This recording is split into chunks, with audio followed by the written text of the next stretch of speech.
EduTechGuys Radio, radio.edutechguys.com. The opinions expressed under the site and its programs are those of participants and not intended to and do not necessarily reflect the opinions of any specific educational entity, sponsor, company, state, or government agency. Right now, live with us in the hot seat, truly one of the rock stars of technology, education, creativity, and truly a rock star. This man will pick up a guitar and just wail away. A literal rock star right here. It is awesome. Ladies and gentlemen, Mr. KevinHoneycutt, welcome to the show, man. Welcome back to AESA. I don't deserve that, but you absolutely do. It's just good to sit down with you guys, and because I like the cut of your jib. You know, those of you who don't know what that means, you should Google cut of your jib, because it's a cool historical reference. I like the cut of his jib, but it sounds wrong. Yeah, but anyway, I like what you guys do. It sounds very northeastern. Thurston Howell Third Gilligan, my gosh. Very Thurston Howell. And she stepped on Which the you kids will also have to Google that reference too. Heavens, a Yale man. What the heck? He's wearing a Harvard tie. I always thought that character, he stopped too fast in his car and his chin kept going. And once it's out here, you can only talk that way. And without some serious reconstructive surgery, you can't stop talking that way. Feels pretty good. Get your jowl going there. I'm pretty close to having the jowls, matter of fact. I've got floppy jowls. You work. If you got, okay, I'm gonna make mine. Yeah, exactly. Oh, there you go. My baby likes that. He thinks that's good. This is the highbrow talent you get when you come on the EduTechGuys radio show. Thank you very much. Ding ding dong ding dong ding dong ding. Oh my gosh, dude! Yeah. So what have you been up to? What are some of the cool things you got in your bag of tricks lately? You know, the fun thing is working with programs, working with schools that have ongoing programs. I've been working with one school, Nest City. You've seen me talk about the innovative program we built there around kids becoming entrepreneurs, starting their own businesses. Yes. Following that, most schools don't let those things follow themselves all the way through to, I've got a product and now I sell it online. It's a worksheet, you hand it in, you build another product. They're cute simulations of what life might really be like. This school has stuck with me for a couple of years. And Brent Kerr over there, he's the woodshop teacher and just a crazy guy that will try anything. That's really all you need. If you think about it, one crazy Jedi, guy or girl teacher who's on fire, one crazy administrator who will give them cover so they don't die of domestic violence for being wonderfully exceptional but not status quo. If you have that perfect storm, you can do almost anything you want. Sure. So lately I've been just really excited to try to support some programs. I didn't build any of these. I didn't encourage most of these. I just see them. And I think that's too important to fail. Yeah. They say too big to fail. What if it's too important to fail? What if this is exactly what kids need to be successful in the future? I've got to try to support those. So I love it when someone reaches out to me and shows me their innovative program. It's the way you guys do. You talk to people on the show. You give them a moment of fame where they can be reinforced, because most days I would wager that innovative programs are under assault by everybody. Sure. Because I don't know, it just scares people. Change scares people. But I think if we as humans don't start changing faster, we might be doomed. We might have slowed down right when we should have sped up, you know what I mean? Sure. So, there's a fire under me, and it's always going to be there. You guys, too, I know that. So anyway, these are kind of things I like to talk about in front of audiences, and I get away with it. They pay me to open this can of worms. Ha ha. So, it's good to get paid to open up the cans of worms. Right. So, one of the things that talking about that innovation and having students work through those various aspects of we take an idea, we take a project, we make this project, and then taking it to those next steps. So what do we do with this? How do we sell it? How do we broaden it? How do we share it? How do we do? During that process, you have folks, you have students who are involved, obviously, you have certain teachers that are involved, but where am I trying to go with this? Along the way, obviously, it's going to take it takes creativity to be a part of that, right? And so, as you're working on, you're working with these students, you're talking to them about their things, and you see these students who are, crazy, what the world at large would say, these are very, very creative students. And then you might have either other students, or there may be teachers, administrators, and maybe other folks who aren't necessarily trying to squash that creativity, but don't necessarily understand what to do with that creativity, or necessarily understand that, at least from my perspective, and I have no idea what yours is at this point, and I know you don't know where I'm going with this yet, but I actually believe that everyone has some creativity in them. Right. Some folks may be afraid of it, or they may not recognize it, or what have you. And so I'm curious, as you're working with these students and these leaders and these crazy people on the fringes who are allowed to do some of this creative, crazy, kooky stuff to get these kids motivated, how does that come into play in terms of helping people, I don't know, maybe see or find or maybe grow that creativity? It's a nice foundation of a question, so thanks for setting that up. That's nice. Getting people to talk about this. First of all, I offer creativity keynotes. Of all my keynotes, it's the one people stay away from in droves. They don't understand why they would want it, because creativity seems to be not only optional in the far extreme, but unheard of. Yeah. And so we do maker spaces without creativity, okay, or we do STEM without STEAM. We leave the art at home, right? And so to me, technology without art is a device without a package. The final form that you interface with as a human is art, and yet you're leaving art out because it's somehow not important. The process of art. So let's break that down a little bit. To be creative, what does it mean? I think we almost have to throw away the word creative. I'm sorry, but I think we do, because it takes us to Hobby Lobby. Yeah, exactly. Right. Well, it takes away from the premise. So let's talk about creativity another way. Okay. Let's put invention, innovation, creativity into one box, into one amazing box. And we're going to go inside the box for a moment here. So let's think of humans as upper Paleolithic hunter-gatherers. What is creativity to an upper Paleolithic hunter-gatherer? Its creativity is finding a berry, finding a way to find out if it's edible without it killing you. That's creative. Finding a way to start a fire without the right stuff so that you don't starve or freeze to death. That's creative. Finding a way to eat this meat that's probably gone bad and will kill you, but you cook it with a fire that started with lightning. That's creative. Creative is survival. Creative is what we were supposed to be. We have a plastic neocortex for a reason. We were designed to learn in motion. And then we stopped. We sat at desks and we stopped being in motion. And therefore we didn't feel we had to learn. So we learned once and forever. And because the world we built around us, the snow globe we put around ourselves didn't change. Town hall's always over there. Shake it, there's always the same snowflakes. They always last for this long. It became predictable. Well, then the world sort of changed. And suddenly there's the chaos of change. And you can ignore it all you want. It's going faster. Yeah. Change is coming at us at an exponentially ever-growing velocity. And if we're not keeping pace, at least watching it, it's like watching a highway and everyone's, the speed limit's become 500. My car will only do 60. What's merging look like? And if you don't want to do it, teachers, your kids have to. Yeah. Right. So you don't have a right not to know. Yeah. How do you merge to 500 miles an hour? What's that look like? Do you let the kids learn driver's ed in a new way? To me, I love the messiness of creativity. That's where I want to live. How do you teach creativity? So where does creativity happen? Where does ideation happen? Now, for a lot of you guys, you're afflicted with it.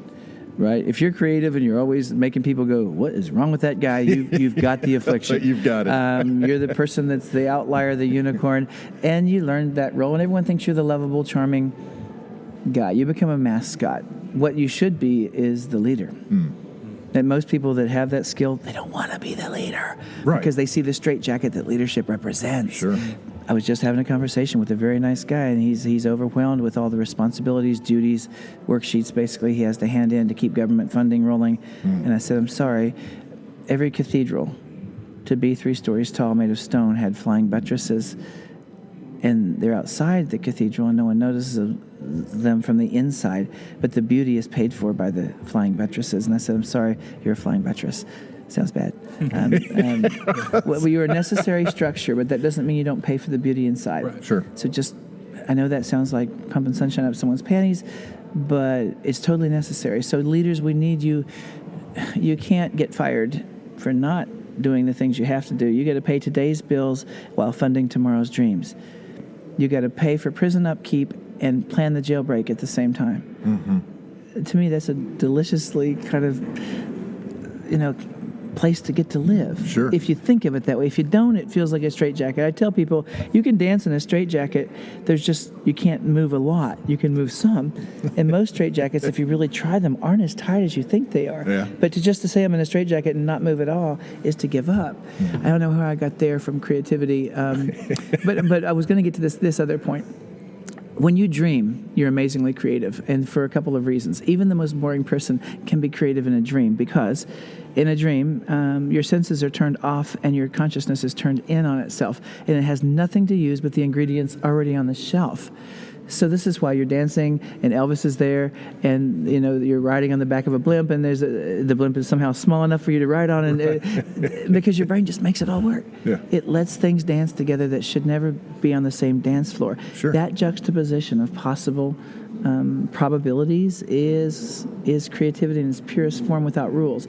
A dream doesn't care what you think. That happens in two places in life: during play and during dreaming. So we can't control dreaming and induce dream states at school, but we could encourage play. Sure. But play with a script isn't play, right? So a makerspace that doesn't let kids invent is a three-dimensional worksheet. It's compliance in the close of creativity, and I see it all the time, and it worries me because everyone's going to catch on that only went this far, and they're going to shut down all the makerspaces, which were wonderful petri dishes for something more innovative and more inventive that they could have been. Right. So I want the teacher in charge of that space to be thinking the way we're talking here, Yes. creatively, not when I get everything laminated and everything's on the wall where kids can follow step by step, my makerspace will be complete. Right. No, it won't. It'll be destroyed. Right. It'll be destroyed. You've made a sweatshop. Right. Congratulations. So I don't want them to stop there. The problem with Yes. education is we tend to stop. We stop, laminate, and we wait for the world to catch up. The world's already ahead of us, not behind us. Right. So don't stop. You can't stop. And I think one of the ways we can protect ourselves from that is to let kids drive. Let kids, because they will demand it not be boring. They will Right. demand it not be. We did that last year. Yes. What are we doing this year? Don't get mad. Get into that question. That's a dang good question right Right. there. And if you don't like what your customer has to say, you're in the wrong business. Okay. I'll stop for a moment. No, you're right on. Well, I would tell you, and just taking all of that, and I'm going to pull just one example of one of the things that's really one of my biggest, and I'm sure there's a much more creative way to verbalize this, but it's one of my biggest pet peeves, is when a district, and we've had them in our area, a district comes in and they buy a 3D printer or 10 of them, and they put them in place, and then they're like, hey, our students are going to be doing makerspace, and they're going to be creating, and they're going to be doing 3D printing. I'm like, oh, that's awesome. What are they designing? Oh, well, they go out to this website and they download they download the code, and they upload the code into the printer, and then it prints it out. And I said, so they're, like you just said, they're printing 3D worksheets. You did nothing different than them going online, finding a worksheet, downloading the worksheet, filling it out, and turning it into you. Good morning, The difference class. is... Welcome yeah. to 3D plagiarism. Yeah, well, yeah. I mean, yeah, there you go with that. I mean, but, no. And, okay, sure, maybe to get to wet their whistle, I suppose, here's how you could theoretically do this, but why? Why would you do that? Yeah.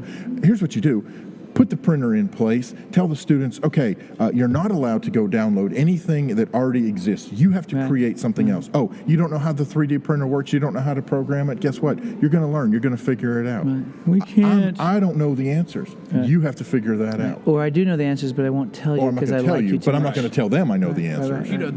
That's the biggest problem I see with makerspaces, East programs. East is a great program. I mean, they were doing makerspace before makerspace was cool, and they started off the right way. And to be creative for me means I need to find a problem to fix, or I need to find a need that I need to address. Whether that's artistically, musically, I need to get water from a stream. It's one of those things, and you would think that would be easy for these teachers to come up with in those labs, is to just tell the kids, hey, here's a problem that we have, or here's a community problem that we have. Hey, the parade's coming up, and we have 2 iPads and a laptop, and we need to stream the parade. go after it. Figure it out. I mean, that's being creative in a whole another way. But there's that deal is like, wouldn't it be cool to have this statue for this? How are we going to make that happen? You guys go do that. We think of it all the time because we can sit down and go, I'll write you out 20 right now. Here's 20 things you can do. And there's the need is someone to take these people and go, let me show you how to think creatively. I mean, how to move in a creative fashion. So I'm going to challenge you for a minute. Okay. You would be a really nice guy if you would write down those 20 and give them to people who don't have them. You would be a really nice guy if you would teach us how to think that way. Right. Yeah. And so I've realized the art of what we do accidentally, and I think we were born with this sort of chaotic brain that's always looking to entertain itself and therefore invents new things. And we can tell you a bunch of them, but if you stop and slow down and say, how do I think this way? That's harder. That's metacognition on a pretty bionic level. How is it that I'm afflicted with this? I'll call it affliction because in a status quo compliance environment, I am fired. In a place where my boss actually needs me to invent the next 10 miles of road, I am in demand. But that comes and goes. That's the dangerous thing. Now, the world, the smart people in the world, there's always going to be a job for a person who can invent. Sure. How Absolutely. do you're great. That's the thing is, how do I sit down and think like Nikola Tesla, where everything he looks at is there a better way to do that or a different way to do that? Can I describe how I do it? Yeah. I'm not Tesla, and I'll never be a Tesla, not pretending that. I'm more of a sort of trailer park MacGyver. But I dig this. I call the process fishing in the ether. Now stick with me; it gets weird here. Okay, we're in a boat on top of the ether, and we're fishing. Now, regular people fish with one hook, and they put it down, and they look for possibility, and they're fishing in the possible water. We're fishing every foot from the boat to the bottom. We've got a hook everywhere at the same time. We're waiting for something to find us.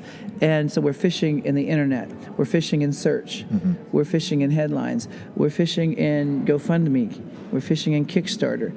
We're fishing for fish that don't know they're fish. Stick with me. This is going to get even stranger. We're fishing for tube fish that will bite at the same time that never met each other that make one heck of a fillet.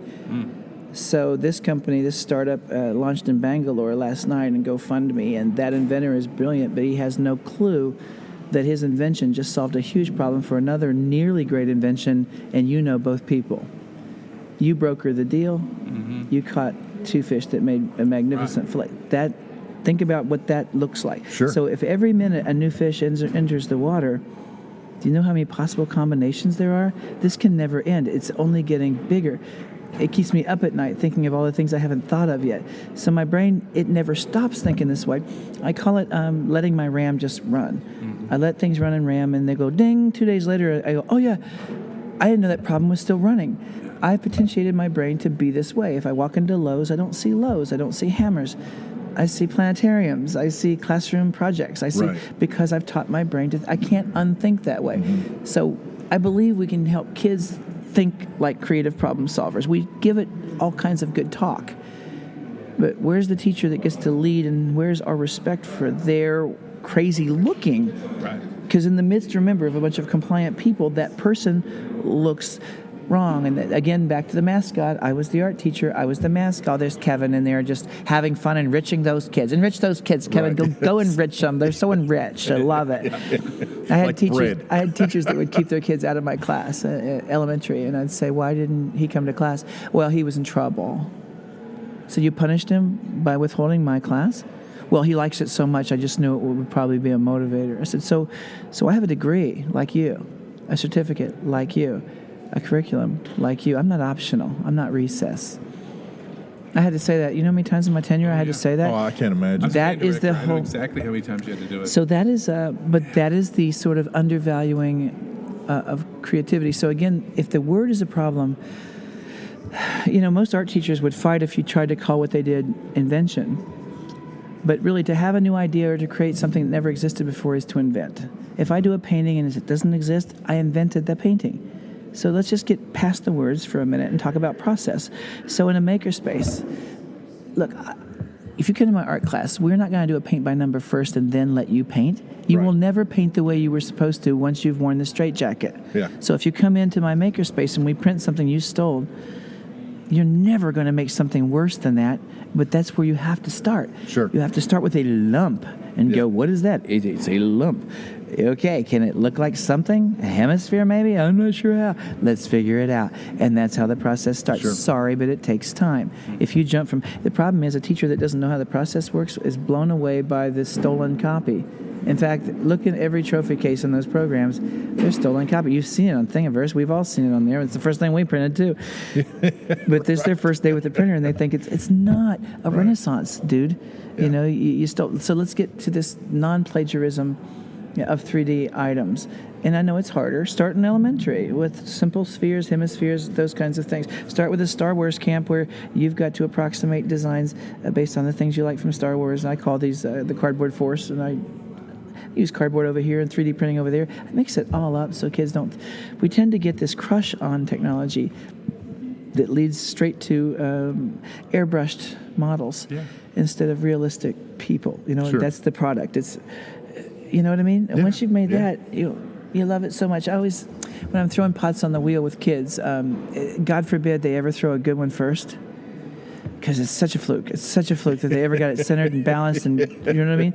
And so, and they love it so much. That first one, they love it. We call them love pots because they never emerge from their hands. There's short little pots that they don't get up here, because if you get up here, things start to happen. That's And so they're down weird. here and they love their little pot. And so to try to get them to 6 inches is to get them beyond the width of a hand. That's a growth moment right there, where you're going to face an alien-looking thing you lost control of. So, again, I always liked it when the kids would mess up in the beginning, because it's going to mess up. Yeah. Stick with the process, kick the wheel, centrifugal force, all of those things are in play. You know, if you could do slip-casted molds, we could buy all these molds and kids can make perfect cups every time. We could use an extruder and have them be perfect every time, but that would be to avoid the creative and, yes, often frustrating process. Right. Yeah. Wow. So how do you? That's the question. So how do we push people? How do we teach old dogs new tricks? You know, there's the thing, and see, my mind thinks the same thing you do. You're talking about where I'm in a boat. I drop my one hook. I drop my multiple hooks. Well, there's the crazy part is, we just caught 2 different fish that now work great. What about the guys over here at the processing plant? And how do I get these other people in the boat? You know, how do I get to that point? Yeah. Because that's what we deal with every day. Is Ginger and David and I were talking yesterday about the way this country works. It's a yes or no answer. Life isn't a yes or no answer. We know that. But in this country, it has to be yes or no, black or white, on or off. Yeah. Lately. And that's who we're dealing with. When you stand in front of 8,000 people, you're dealing with on and off people. You're dealing with yes and no people, left and right. So first, thanks for extending the metaphor, the boat and the processing plant. Very clever. I always say I'm not smart, but I'm clever. And that's a function of good survival, that you probably had to be for some reason, so your brain is potentiated to come up with those solutions. The first thing I do, I have to create a safe place for us to hunt. It can't be where you hunt. You think you know the rules there. And maybe the bison always come on Thursday, and you kill a bison and eat it until next Thursday. I slaughtered this horse Thursday. I think she's starting to turn. You remember that line? So if I can't take you to a new hunting ground where you don't know the rules, I cannot teach you anything new. So your yes-no goes away in a place of some chaos. So I create a circumstance where we need something. I also go out into the world and find the processing plant. It's usually not in education, but there is a processing plant. What I got to convince you of is just because you don't know about it doesn't mean it doesn't exist. Right. And your kids are going to have to know about it, so they deserve a purview that's larger than yours. So let's stretch yours again. Remember when you were constantly learning? Remember the first and second and third year you taught? That we got to go back there again, because the biggest gift was that you knew you didn't know, and that you were humble about it. That's what we need back. That's what every entrepreneur has to have. If you want to fail as an entrepreneur, be stuck in your ways. Yep. Be unflexible. Be unwilling to change, and you'll be bankrupt. They all know that. There's something in that entrepreneurial mindset that is remarkably open-minded. I think we've got to simulate that the best we can in these places that we are supposed to get kids to be creative. There's a processing plant. There always is somewhere. It blows people's minds when you stand on stage and show them, here's a flying car in Dubai that already exists. You can get in it. It will fly you to the top of that rooftop and drop you off and tell you to have a nice day. Technology is already here. It's just not evenly distributed. Right. So part of our job as change agents is to show people Number one, it already exists, and here it is. And there's going to be an aha moment, and we can fall in love with the pornography of knowing the next cool thing. It's 60 tools in 60 seconds. That's tech porn. We're like, oh my God, 60 tools. You don't remember any of them, but it sounds so good. Oh my God. No, here's 6 tools in 60 minutes. Yeah. And here's amazing things you can do with them. And here's some open-ended questions about, don't copy me, don't Xerox me, don't laminate me. I'm trying to show you one crazy person's attempt to make this meaningful for kids and meaningful to the world so they'll be ready. What are yours? How do I get you thinking like me? How do we create a situation where none of us knows the answer? And I get teachers who will cross their arms and give up the minute you create that circumstance. I thought this was going to be a staff development where you taught us things. Right. No, I've actually created the circumstances where conditions are favorable for you to learn. Right. You're welcome. They've not been told that yet. They've not been taught to value that yet. So they hate you for the very thing you're giving them. Van Gogh, tried to help people. He was a zealot volunteer, the Peace Corps of his time, and he tried to help the poor so ardently that he scared them. They doubted his motives, and they chased him away, and it broke his heart. Right? So we can come on so strong sometimes by trying to do the right thing without remembering if they don't think it's right, it's wrong. Yeah. Right. We've got to change people's thinking. I know that's your business. That's what you do too. I think us sharing our dialects of this convincing conversation is powerful for all of us, because I'm going to steal that one thing you said and that one thing you said and mix it into my brand. Sure. And we all get more powerful when we have better words. I think the people who are looking to subjugate all of us, they use fairly simple scripts. And they frame things in very simple, bumper stickery, easily rememberable ways, and they enslave the masses through this short-circuited thinking. Sure. It's so much easier just to say what you say. Just don't argue with me, because I can't go to the second level with the argument because I only know the first bumper sticker. Yeah. Okay, Yeah. so I'm just going to shout at you and tell you you're wrong, cuss at you, and say you're not Christian or something like that, because we've been taught to disagree in this awful way, and not to change our argument, not to adjust, not to adapt, not to debate, to debase, and to be right. And I said the other day, it feels good to be right. I hope it still feels right to be good. Yeah. Yeah. And I was saying that because the world is so mad right now and so mean right now. Where the good people don't scream, and the volume of the conversation is screaming right now. Yes. So we're coming across as looking like we don't care, and we do. We just don't know how to jump on that freeway going 500 miles an hour in an angry argument, because we're not angry. We're scared. We're concerned. So it seems right now the wrong things are winning. And it's meanness, it's anger, it's chaos. And our kids are seeing this. And I'm trying to coach kids to be good people in digital places. And they're watching leaders do unthinkable things that don't make sense. And how do I tell you that that's not a good thing when people who are succeeding are doing it? But I can only say to these kids, the pendulum will swing back and forth, and normalcy will come back, and kindness will come back. And in that moment, all the people that were way out here are going to be people in the background in those race pictures where people were being fire hosed and attacked by dogs, and there were faces screaming at the victims. That's in a picture now forever in Time Life magazine. Where are you in history? Yeah. I just remind people that it's bigger than this day, right? Yeah. I don't know how I got to this place, you guys. I didn't mean to, but it's on my mind all the time. The anger in the air, the palpable. You feel it? Oh, it makes it really hard to fly. I feel like our country socially, we're a ball that's way overinflated, and it's just so much tension. It's just so much tension, and it's like we want to bounce higher, so we just keep putting more air into it, and it's too much air. There's just too many voices screaming, and nobody's listening, and those that are listening are just trying to survive, so they can't listen. And they just take it when it hits them smack in the face, and they just have to take it as, this is the truth, because I'm the one behind the fire hose. That's how the way they feel. I'm the one that's getting knocked down. I'm just trying to catch a breath and get out of here and run from the noise. And that's what's separating us. But I feel like our society is just stressed to its max. And I'm hoping it's just a small hole that lets out that pressure, and it doesn't go, and we have to pull it all back in together. I'm hoping it's just a little pinprick here and there, and the air lets out, and we go back to normal. So you're right, the pendulum swings back. There's the hardest part is I keep threatening David and my wife that I'm going to get a tattoo. I've been wanting one for a long time for a specific meaning, and the words are hard for me to figure out. It's since I play upright bass a lot, I look at this part of my wrist a lot, and that's where I want it, because that's where I look all the time, and it's going to be right there, and it's going to tell me. And I'm always, the one word that I really like is quiet. I like that word, because what I do is just be quiet and listen. I love that word. Quiet to me is really hardcore. David knows from one time I had written on my arm, keep your mouth shut. Keep your mouth shut. You know, and that's one of those things. But I think I'm trying to think of that one word that expresses where we are right now. See, it's funny. We like to say the United States, but it's the world. I think with our previous guest, we were talking, and she's from an ESC here, and they're doing a thing helping assistant principals get to the principalship. Two different beasts, you know.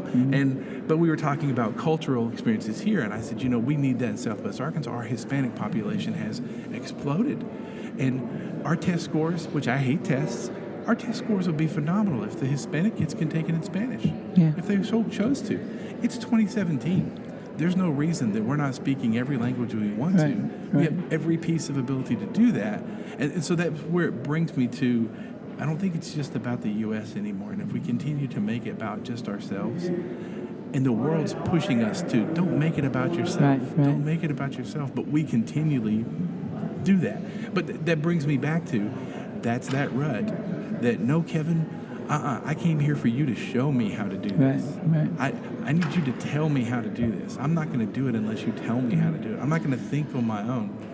And boom, we're a microcosm of what's happening in this country right here in education. Well, I think the whole world at this stage, and not everyone in the world, but generally speaking, the way society seems to have come along is everyone seems to be waiting to be triggered, to borrow the vernacular of the kids these days, right? It's like everyone is waiting to be ticked off about something. So I'm going to listen to you until you say the magic word that pisses me off.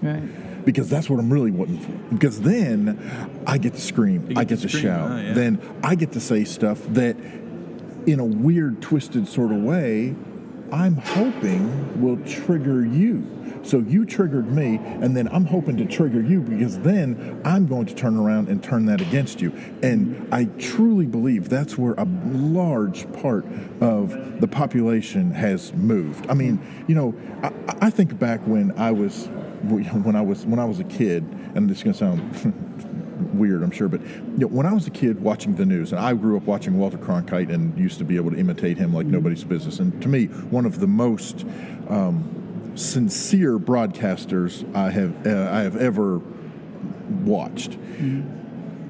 But in those days, at least from my perspective, and maybe I've got some rose-colored glasses on, I don't know, maybe not, but it just seems to me that especially the big three news organizations, that's what they did. They reported the news with as little bias as they could, and where there was something that was incorrect, the next night generally they'd come on and go, oh man, we messed that up, here's how we fix that. Now it seems you'd be hard pressed to find any news outlet who isn't biased to one side or the other. There is a huge division. Again, black and white, yes, no, right or wrong. If you're not triggered by what I'm saying, then one of us is doing something wrong. And we have folks like you. I don't know. I'm sure there are things that set you off. But I have never. I think this is a big part of it. I have never seen you. And I'm addressing Kevin for those that are listening. I've never seen anything come across Kevin's demeanor and or social media or public persona that ever indicated that you weren't anything but who you are at your core, not being triggered about something. Now, I can't say that. I try to teach that. But a couple things. Cesur. Do you know what a cesur is? Cesure is a strategic pause, a timely silence Okay. in music. Yeah. Delicious word, but it goes with what you said a minute ago. Back to your point, I think this all started with the RSS feed. Stick with me. Okay. We could subscribe and make news comes to us on our terms. And we started doing that, and it was delicious. And so we only read what we like. Yeah. And little by little, the search engines started to learn too, and they learned what we searched for and gave us only what we searched for. And so if you ever want to just do something fun in a workshop, have everybody switch laptops and then search for something they searched for recently. And they'll see that they don't find nearly the same stuff. The web is learning you. So the snow globe is coming. Well, it has been on its way for a while. Sure. So we have built these sort of echo chambers where argument can happen in our echo chamber. So if it comes, it catches us so off guard that we rise accordingly to this sort of outrage moment, and we cannot debate inside our snow globe. There's only one kind of sort of thinking. It's all the same always. Yeah. Now, how do you change that? I think debate is powerful. Debate is one of the best things we ever did, and all of our best presidents were amazing debaters. To debate is to understand the entire concept 360 degrees. Yes. That I might be neg or I might be affirmative, and I don't know which until just before the debate. That means I better know the whole dang substance of the issue. There was a time when that mattered in this country. Our government is based on compromise, right? All the best presidents we had could compromise. Right. When we couldn't compromise, and this was thought up by think tanks to win, our people eat red meat and we only say this and we only say that. We wear those T-shirts when we tell them to, and they show up like slaves, lemmings who are programmed. Right. And they don't know anything but the script they've been given because it's so comfortable just to know the script. It's so easy. Sure. I only have to make hamburger helper. It always tastes the same. No risking anything weird with veggies or anything from the Middle East. For God's sake, we don't want any dates in it. So we have built this sort of uncomplicated electorate. And it's Shelby Foote, a historian. He died some time back, but he was a big voice in the Civil War series. And I'm talking like him now because I enjoyed his long Southern drawl. But he said this very thing, that just before the Civil War, our government was divided in a similar way, 50-50. We lost our ability to compromise. And then we had the biggest war we ever had. We are there again. Yes. We are right back there again. And that was designed. There are people who make a lot of money because we're there again. Don't make any mistakes. There's people who sell product based on our hatred of one another. Yeah. By the way, fake news, how brilliant is it to call real news fake news while you put out fake news? I mean, obfuscation is an art. Make no mistakes. So I'm watching even members of my own family forwarding things you could Snopes in 30 seconds and go, God, that's not only wrong, it's so wrong. I will not forward that. But I like the story. Yeah. And most of my friends will never use Snopes. So 90% of my friends, they'll all like the story too, and I'll propagate this this right view I have. So I'm just going to put it out there. So I Snopes it, take a screenshot, put it up there, and they tell me Snopes is owned by... Right, yes. Yeah. Right. Yeah. So is there not a backstop somewhere where the ball stops? If there's not a backstop, I worry, what government organization can step in with a white hat and say, we're not either political party. Mm-hmm. We're on the side of the Constitution or right or law or something. Right. In these times... It's crazy right now. Chaos is winning right this minute, and it feels like anything could happen. North Korea, I got a 2.5-year-old, and I got to have hope that it's all going to be okay. I think the ball's going to pop. Now, I do believe that the air is leaking from the ball all the time, and it's the constant talking that inflates the ball. And so if we could stop just some people from shouting the anarchy and the hate and forwarding the fake news, the ridiculous news. I tell people, look, if the story is so easy to believe because the heroes are heroes and the bad guys are bad guys, it's a really bad Steven Seagal movie. Yeah. It's not news. Yes. Nothing's ever that clear-cut in life. So beware the black and white story where the liberal was a total bad guy or the Republican was a total bad guy, because that's the red meat. I don't have to think much. I can go straight to hate and forward that thing and make this huge impact on the world, leave a crater of hate behind with my little forward there. So I want people to stop and actually appreciate the process they're involved in. Yeah. Sure. I wish that people had to have a badge for how many wrong things they forwarded. Because they really should have an authority deficit badge. So Yeah. you go, oh God, don't believe this person. Right, yes. Because you know people in life where you think, don't listen to Uncle Rich, he's crazy. That guy. Right. A green number that comes up. Yeah. Yeah, minus 50. You're like, Yeah. oh my God, she must have sent 100 fake news stories. And I'm talking both sides of the political spectrum. We're being played from both sides right now. Oh, sure. It's a game. Yeah. And they both. And play if you it think very your side is right, then Yeah, you're half wrong. you're wrong. Yeah, because it's You know, the whole here's thing. what's great. There are so many of us sitting in the middle of the road now, and that middle of the road, that we're not taking sides. We're just trying to keep this bad boy. Somebody's got to flip the patties. Somebody's got to dig the ditches. Right. I think once we get enough people in the middle of the road, then we'll stop that transverse of anger. Eventually, it's going to get to that point. I agree with you, though. The ball's going to burst. I think that we are going to have to probably do something. I think not participating, I think the level of anarchy has risen to such a place that you can't checkmate it with anything other than the sensible people don't hit with a hammer. Mm-hmm. Okay, but what is the equivalent of a thing that slams down and goes, wait a minute, guys, remember what we were? So we can win back a small percentage at a time until we have enough that, right, you know what I'm saying? I don't know. This is hard stuff. Right. Oh, yeah. Yeah, it absolutely is. I mean, Especially if you're trying to help kids be. I tell kids, fly over the battlefield, appreciate the battle, think about what you want the outcome to be, but don't drop into any one foxhole, because then you are occupied with this hill that doesn't matter. Yeah. And there are people who have a vested interest in keeping us all in foxholes so we don't notice the battlefield. The smart people fly above and do reconnaissance and they see the whole field. The generals were at the back. They couldn't be hit with a bullet. right. We're out there Yeah. fighting. Front line, Stop boots the on fighting ground. for a minute and realize maybe you don't want this war. Yeah. Yeah. Anyway, I don't know. How did we get there from creativity, I don't guys? know if that's I a don't good question. But there's the thing we were talking about. This current climate is stifling creativity pretty heavily. Yeah. Now, we have a lot of creatives. You got to give these startup kids and everything, you got to give all this. That's pure creativity. I mean, when Tesla rolled out an electric truck, holy smokes.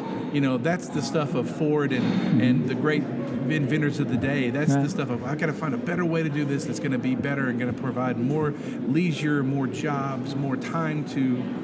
But where we are right now, yesterday we had the loan specialist from IS Loans helping all these teachers get rid of that debt, this massive debt.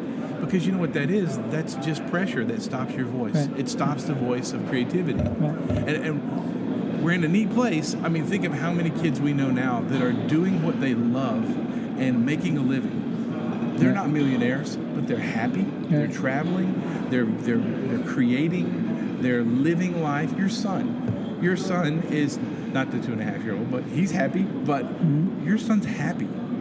He's a happy man. He's doing what he wants to do, and he's creating.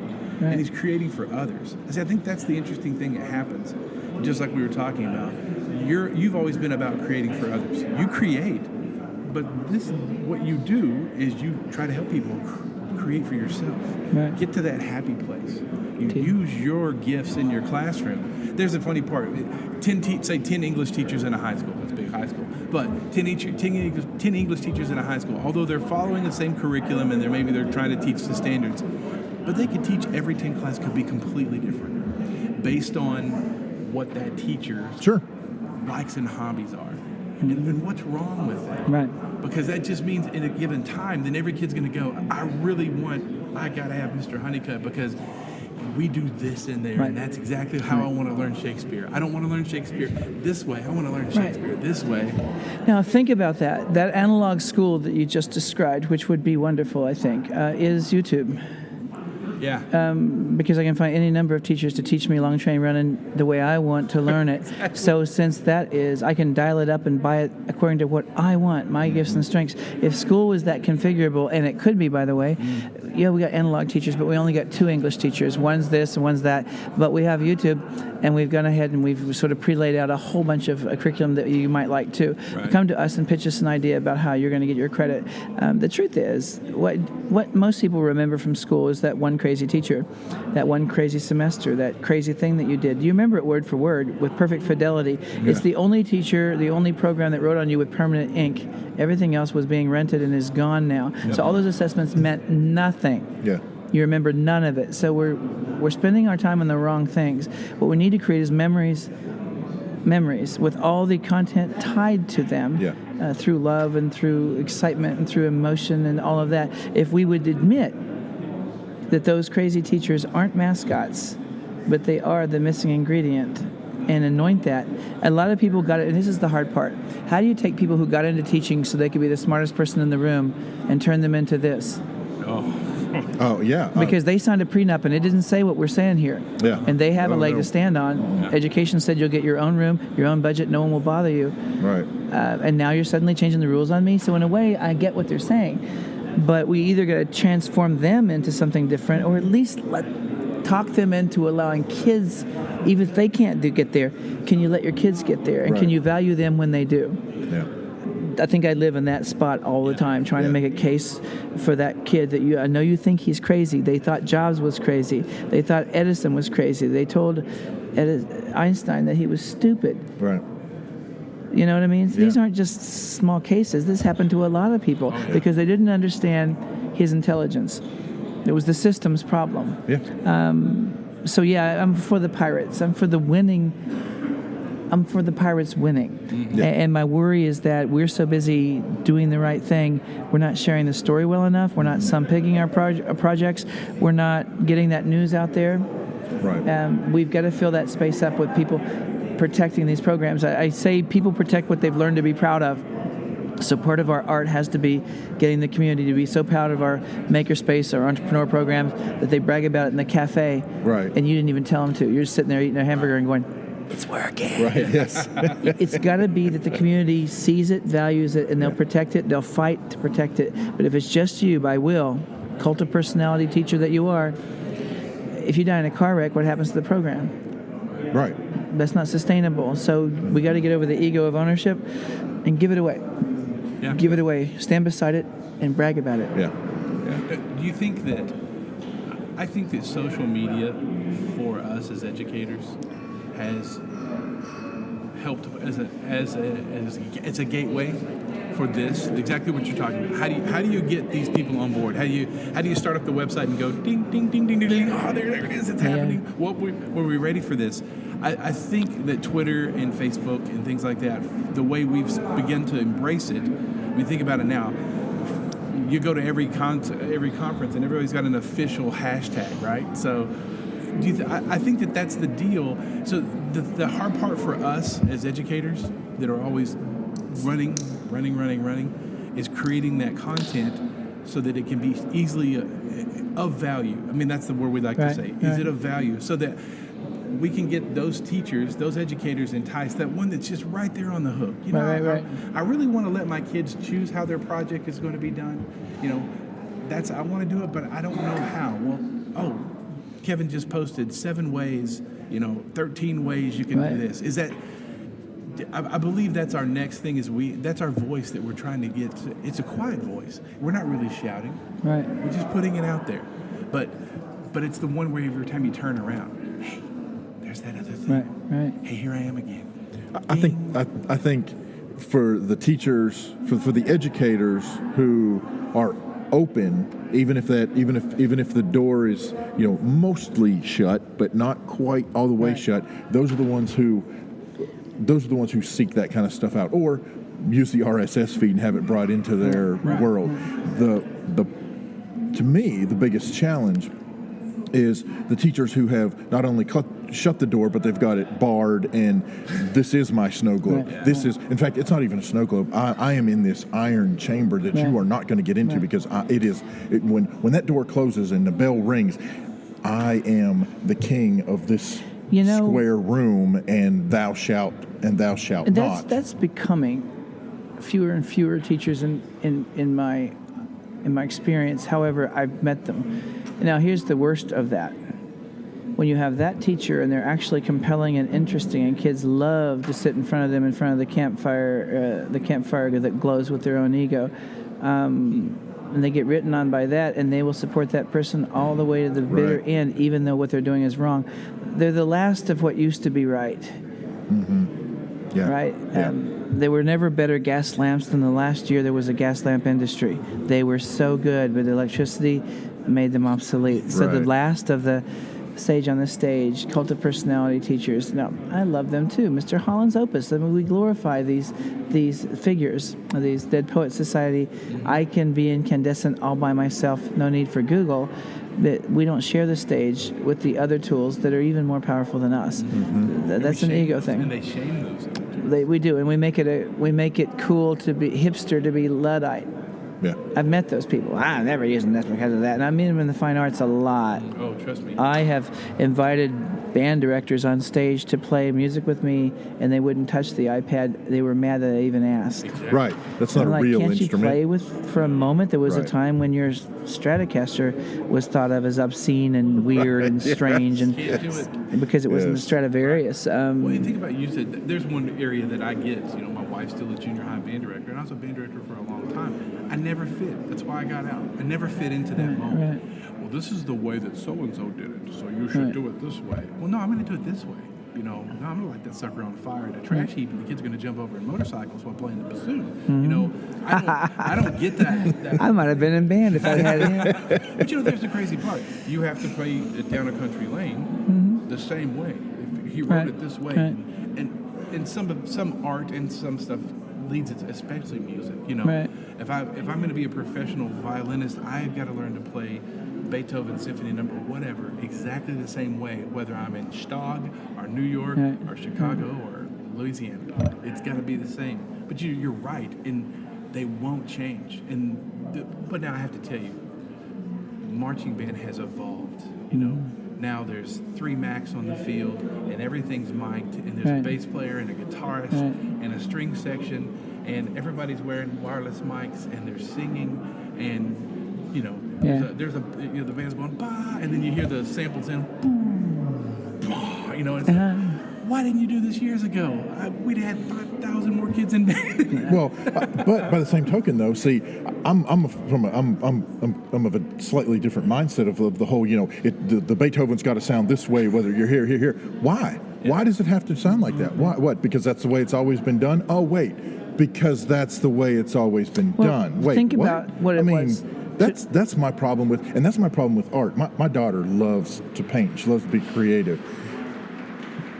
And I will tell you, my fear is that she's going to get into some art program, and they are going to program, kind of bringing this back full circle again, they're going to program the creativity that she has with the way she does things. They're going to program that right out of her, Right, because right. no, that's not the way Monet paints. Right. That's not the way, Van Gogh paints. That's not, no, you have to learn this, that. No, why? That's a challenge. Here's a challenge. I got to teach your kids methods and principles. I got to sharpen her tools without divorcing her from her passion. Mm-hmm. So I think when the teacher doesn't know how to do that, like if I say, here's your passion and your beautiful creativity, we sit over here for a minute, we're going to take your brush and go ahead and trim it back and get that chisel edge again so you can do cubism. Okay, it has nothing to do with your beautiful talent over here. We're just going to make your tool better. But I get these teachers that didn't know the difference between the tool and the art, so they made me wear the straitjacket of the approach to art. Right. They thought that was the change in the tool, and they didn't separate. Now, if you can separate that, this is pedagogy and this is curriculum. Yes. If curriculum owns everything, it's not just the tool that gets sharpened to make a better painting through the lens of the child, then that's a problem. Now, back just real quick, because you talked about so many things here, guys, that you opened so many sorry. cans. No, but band. The first sheet music that was written down was basically the first tape recorder. Yeah. It was a way to record the song the best you could with as much fidelity as you could. But even if you heard the original song, it wouldn't sound exactly like the sheet music. But so let's be Right. honest. So if we play it exactly the way it's written, the best we can ever do is some kind of a semblance of the first time it was done. It's everything you do that's not in the music that defines the art. The new music, repeating music isn't creative. Right. It's everything you do on top of that. And I always tell kids this. I've got former students that were on American Idol. One guy made round 2. And the advice they gave him is they said, you sound wonderful. You sound like other people. You don't sound like you. Bingo. See, he could emulate anyone. Right. But he didn't find his own Right. Where's unique. your voice? Yeah. It's in there. Yeah. But it's probably a vocal friction that he has tried to get rid of. Mm-hmm. A specificity, a Tom Petty nasal that he thinks is nothing when it turns out it's the only thing that makes him special. Right. When we drum that out of kids in any classroom, we are divorcing them of what they could have been or what they might have been. Yeah. Exactly. So Oh, man. to be the time Yeah. manager, we got someone coming on at Yeah. 10:30. All right. You come back and sit with us later to get time? This was so much fun. Thanks, guys. You've been listening to EduTech Guys Radio, radio.edutechguys.com. The opinions expressed on this site and its programs are those of participants and not intended to and do not necessarily reflect the opinions of any specific educational entity, sponsor, company, state, or government agency.